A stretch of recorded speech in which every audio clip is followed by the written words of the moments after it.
Well, last year, after the George Floyd situation, I began to think about the whole issue of race. It occurred to me that while I wasn't a racist, throughout my business career with numerous companies that I've been associated with, that I hadn't been particularly proactive in terms of addressing the issue of race.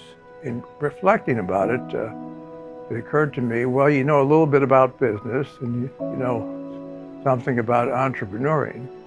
What about combining those two and getting with someone in the African American community who has contact with folks who might have an interest in starting their own business?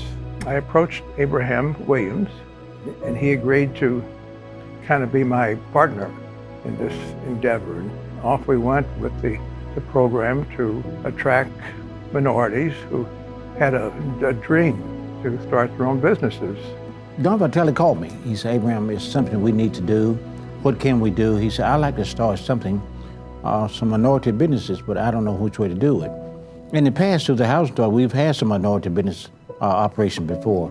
It's for low income, minority, women, and especially for the African American families here in Bowling Green. He said, what would you do different? I said, I would do a micro loan. So instead of having people to business, let's have them with some money to get started. And he said, how much you need? I said, maybe $125,000 to get started. 2 weeks later, he had $125,000. 3 weeks later, we had a program called Pop-Up. And we have done great ever since. Over the past 9 months approximately, we have financed, it's 9 or 10 businesses, garment, food business. We've done t-shirt shops, we've done bakeries. Healthcare business, inflatable balloons for parties. We've done salad shops, we've done baby clothing. Largely small service businesses. I think up to now we're up to about 10 businesses, and we loan a total of $83,000 as of to date. We do provide a good deal of help with respect to polishing their ideas and their business plan.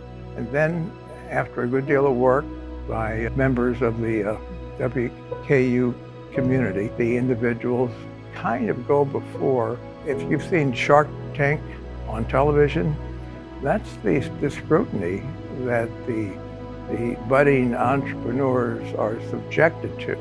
It's a lot more than financial. It's the education part.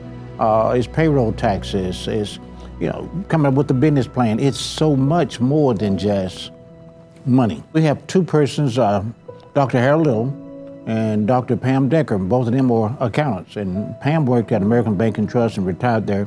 Harold Little's a retired professor in accounting at Western. So before they meet with the committee, they go through with them, they vet them to make sure they got all the financials straight.